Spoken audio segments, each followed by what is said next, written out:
എഡിറ്റോറിയലിലേക്കാണ്. നരേന്ദ്രമോദിയെ വീഴ്ത്താൻ ഒന്നിച്ച ഇന്ത്യ സഖ്യത്തിന്റെ ഭാവി ദാ ഈ നിമിഷം ചോദ്യചിഹ്നമാണ്. മോദിയുടെ ഭാവിയാണെങ്കിൽ സുരക്ഷിതവും. 2024 പൊതു തെരഞ്ഞെടുപ്പിൽ അധികാരം നിലനിർത്താൻ NDAക്ക് കഴിഞ്ഞുവെങ്കിലും ഒരു പരിമിതിയുണ്ടായിരുന്നു. പാർലമെന്റിൽ BJPക്ക് ഒറ്റയ്ക്ക് ഭൂരിപക്ഷമില്ല. ഭരണഘടനാ ഭേദഗതികൾക്ക് ഘടകകക്ഷികളെ കൂടെ കൂട്ടിയാലും കണക്ക് തികയാതെ വന്നു. ലോക്സഭയിൽ 543 അംഗങ്ങൾ.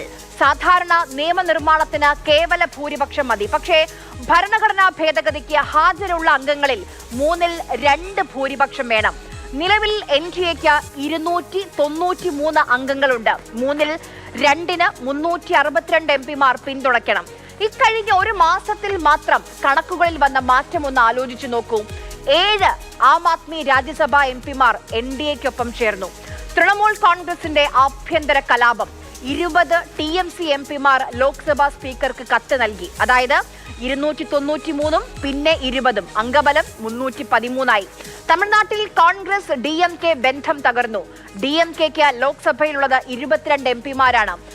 വിഷയാധിഷ്ഠിത നിലപാട് സ്വീകരിക്കാൻ തീരുമാനിച്ചാൽ 313 പിന്നെ 22 335ആയി.